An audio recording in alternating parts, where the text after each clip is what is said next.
While we're queuing up here, the presentation, quick show of hands, who is not from Utah in this group? Oh, don't have very many Utahns here. Well, by the time we get to the end of this all Utah people panel, you will have had a demonstration and understand why the state of Utah has the highest per capita consumption of antidepressant drugs in the country. And so I'm just advising, get out while you can. Don't stay here too long. Okay. And it's the down button to go up, huh? Yeah, down button for next slide. Okay. After that wonderful, depressing presentation by Dr. McCool, I'm here to put a smiley face on it and explain how we can make it worse. And also how we can make it a little better. And so we're going to talk about public lands grazing as a drought intensifier and how it makes things worse. All right, couple of caveats as I start this. And I'm doing the caveats because there are livestock grazing apologists out there in the world. And our presentation earlier today, Brother Strickland was kind enough to tell us about faith-based grazing management.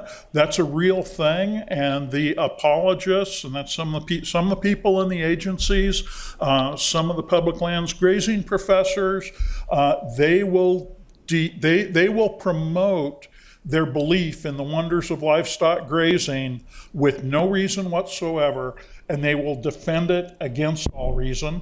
And so to head them off at the pass, can somebody do something? I've got something here telling me that it's unable to establish a secure connection to Zoom. Is that an issue? It could be. Okay. Sam, is that an issue? All right, well, I'll just go ahead and proceed. My two caveats are one, everybody here okay without the, okay. Is that this applies to public lands grazing in the west, not private land, not on irrigated pasture in the west. Specifically, we're talking the Colorado Plateau, Great Basin, and hot deserts. And I'm not saying that what I'm talking about won't apply to other areas, but these are the only ones I'm speaking here today. So livestock grazing apologists, we don't want to hear about the study that was done in 1964 in Manitoba. All right, the other thing is that what I'm going to talk about is a sin of all surface disturbing activity, and any surface disturbing activity in these deserts can intensify drought. But grazing is just the most ubiquitous. You saw the map earlier of allotments in the west. I can find places that are not affected by off-highway vehicles. I can find places that are not affected by mining a whole lot easier than I can find places that aren't affected by grazing. Grazing is just everywhere. So, I'm not letting the off-highway vehicles and oil and gas development and road construction off the hook, but that's not what we're here to talk about today.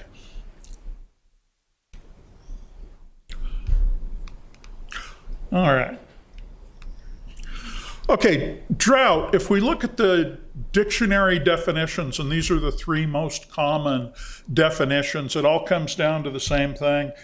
It's a dry spell, lower than normal moisture and precipitation. And there's also an implication that it's a temporary kind of thing. And as we've heard, this appears to be a more long-term type of problem and goes beyond just a lack of good rainstorms.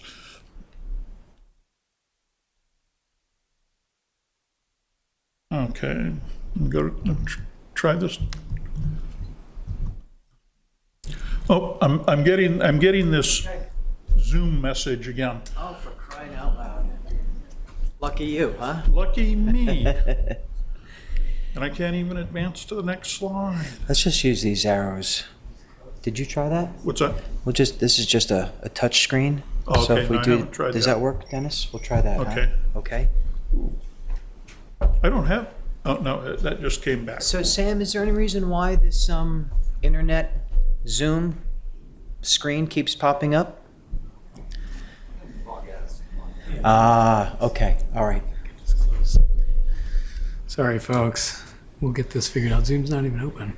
Dennis, tell some jokes while we're waiting. Okay. I don't know why it would. Well, I'm say just anything amazed about at this Zoom. touchscreen thing. That's a new concept. I mean, I can just turn off the laptop Wi-Fi. doesn't have a touch screen. It's kind of old. It's got a Because little we don't need crank the on the Wi-Fi. side.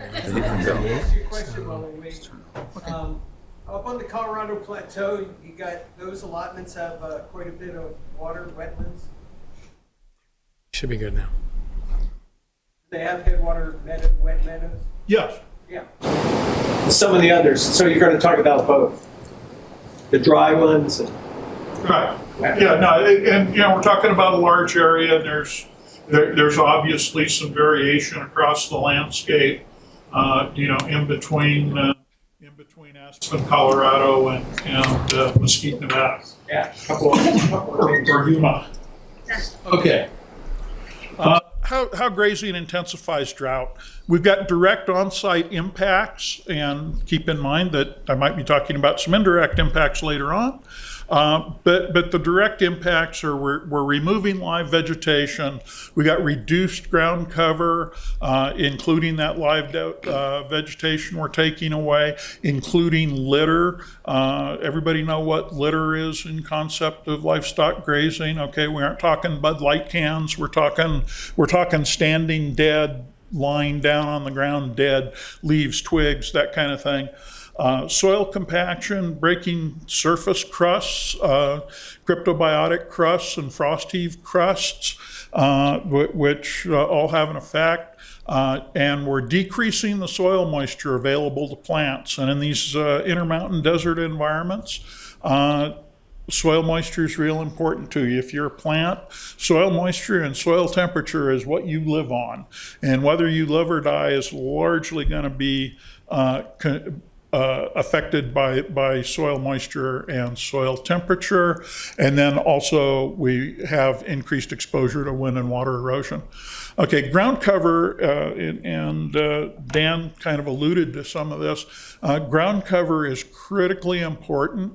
And the components of that are the live vegetation, the standing dead, the litter, cryptobiotic crusts that I think most people have heard about, and you've seen that little sign, stay on the trail, don't bust the crust thing, mostly in national parks, because that's where we mostly find cryptobiotic crusts, because the national parks are ungrazed. So if you want to see really pretty cryptobiotic crust gardens, like in the lower picture in the middle there, go ahead and go to a national park to see that, because your chances of seeing it on the public land aren't all that great. You got to look at areas that are really protected to be able to find those cryptos. All right, grazing reduces ground cover. This was taken a couple of weeks ago out on the Robbers Roost allotment down by Hanksville, down by the Mays district of Canyonlands. And we've got one of those utilization cages there.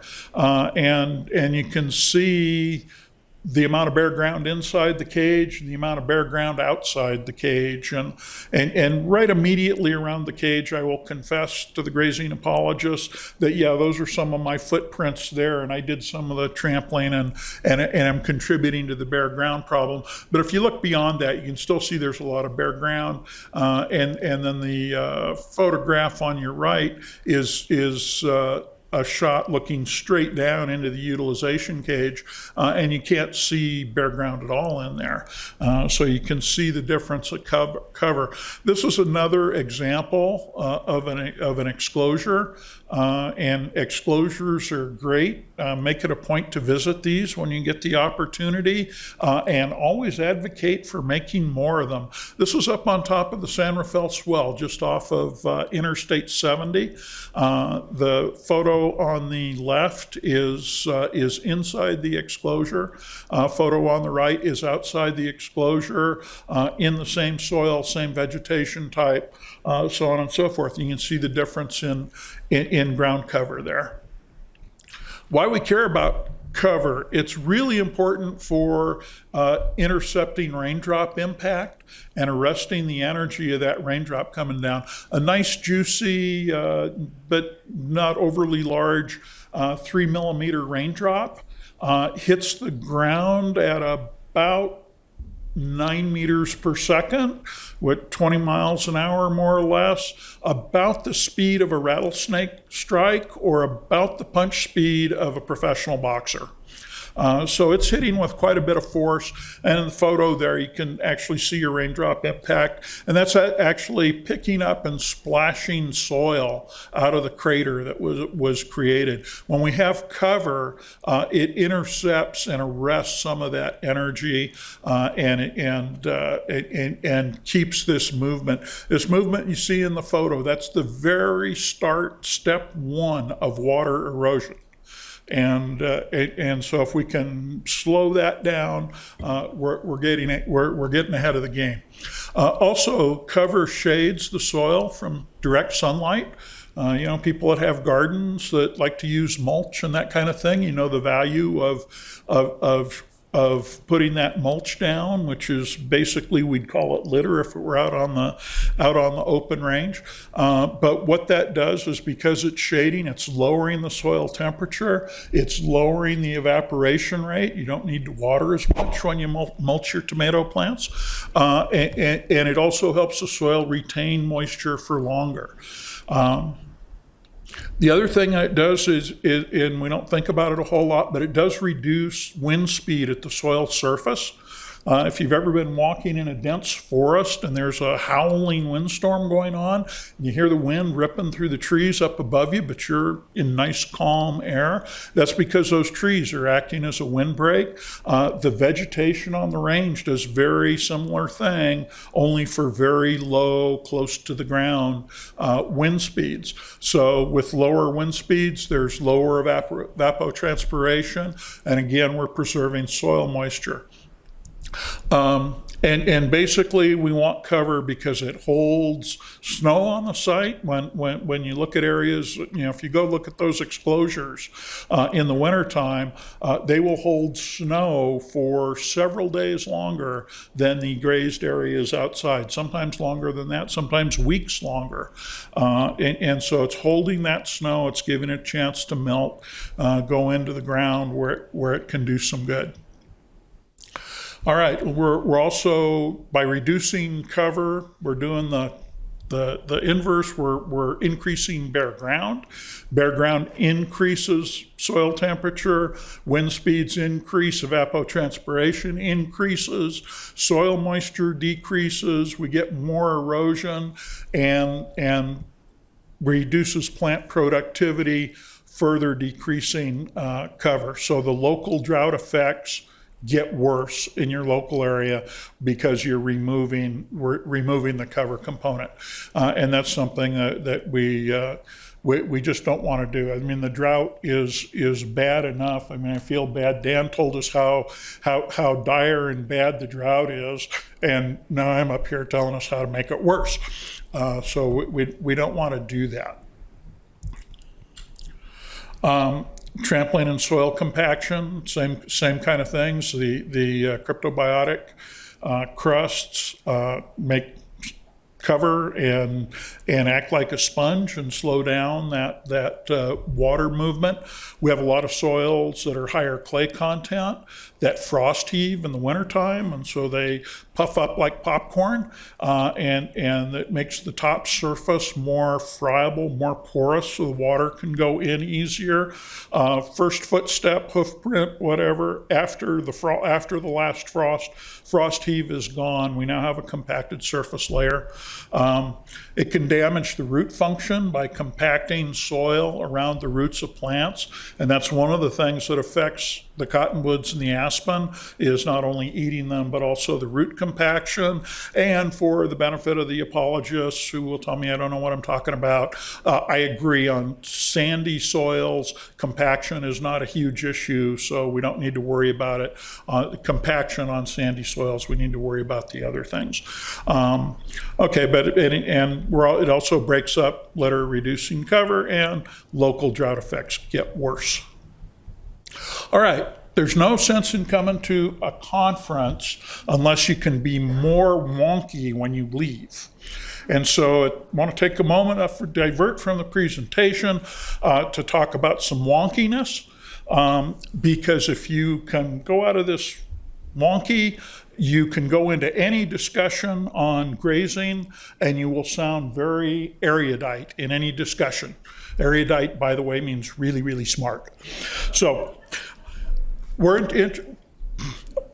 concept we're introducing is a thing called Manning's N, and that comes to us out of hydrologic engineering, and it's a relative measure of a surface's resistance to water flow, whether water flow is fast and easy or whether it is slow. And with Manning's N, it's relative. We want the lower the number, the smoother it is, the faster the runoff, the higher the number, the slower it is. So, thinking of your house, your roof and rain gutters and downspouts, you want all those things to have a really low Manning's N. You want that water getting out of there and getting away from from the structure of your house where it can do damage. But when it gets to your garden and lawn, you want a really high Manning's N so that the water moves slowly, sticks around, has an opportunity to soak into the ground, doesn't erode your property away, doesn't flood your neighbor's property. So in that situation, you want the higher Manning's N. On rangelands, increasing Manning's N is always a good thing. Decreasing it is always bad. Grazing decreases Manning's N invariably. And so in the interest of wonkiness, anytime you go out on, when you're out on a field trip on Friday, make sure you ask the question, how is our management affecting Manning's N? And when you're listening to changes in management being proposed, ask, what are we doing to Manning's N? And you want to do things and think about things that are increasing that, however you do it. So anyway, that's your wonkiness for the day. All right, we talked about wind a little bit. This is a dust storm eating Phoenix. And this dust is being picked up off the deserts and being moved around as dust is wont to do. Wind erosion has a number of on-site effects. Hot, dry wind dries out soils and vegetation. The soil fines are removed first. When we get into those more sandy sites, when you see the dust blowing off, that's the fines out of the soil that are blowing away. The big heavy sand grains kind of hang there longer. So the fines are going away. When you take the fines out of soil, what's it do to the water holding capacity? It decreases it. So we're blowing away the parts of the soil that have the most capability for holding water. Not a good thing. Plus it sandblasts vegetation, it deposits dust on the vegetation, not healthy for the plant, not healthy for things that eat it, and it's also a health hazard. We have those wonderful, PM10s and PM2.5s that the EPA says we shouldn't be breathing, and also if you're driving around in that dust storm like the one that's eating Phoenix, we're having lots and lots of car accidents that result in fatalities. We just had a big one down on I-15 in Utah a couple of weeks ago with 22 cars piled up and a few people killed. Okay, we said we were going to get into off-site long-range impacts. And that is the dust on snow that Dan told us about. Here's an illustration of that. Snow is typically not pink. And these are mountains in Colorado that are coated with nice red rock dust from Utah. And when we get these situations, it reduces the albedo, another little bit of wonkiness for you, the reflectivity of the snow. Snowpack warms, we get earlier snow melt, decreased runoff, loss of the water bank, and adverse effect on western water supply. So anybody that is drinking on the Colorado River system ought to be very concerned about the issue of dust on snow. because it just doesn't affect skiing in Colorado. It affects what comes out of the tap in whatever town you are on, and however many times that water has been flushed by the time it gets to you in Los Angeles. Okay, so dust on snow, drought gets worse. All right, current drought situation. We have the worst drought in 1,200 years. That's been widely reported in the popular press, New York Times, all kinds of local papers.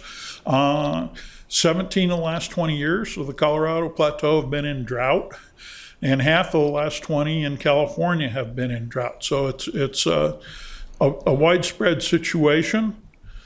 And we're going to come back to that later. Here is a drought map from 2 weeks ago. For some reason, I don't know why NOAA cuts Wyoming and Colorado out of the West. It seemed like it would make such a nice cut line to just have it run, right at, but anyway, Wyoming and Colorado aren't there, my apologies, but the maps would look very, very similar. There's not a whole lot of change. Darker the colors, the worse the drought. So this thing is published every week. It's the Drought Monitor.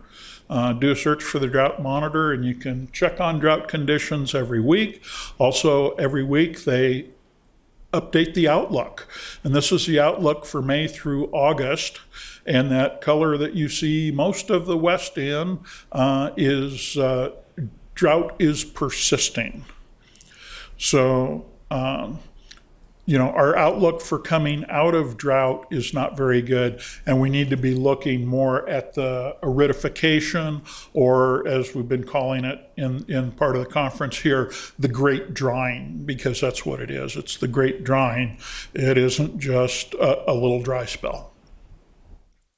All right, climate modeling for the West, what are we calling for? Warmer and drier, less precip, less snowpack, earlier snow melt, decreased stream flow, increased high intensity events, worse winds, think wind erosion, worse thunderstorms, even worse snowstorms. Like we had this anomaly of a real heavy snowstorm in the Salt Lake Mountains a week ago. That does not end a drought, by the way. It's just one of those unusual extreme events.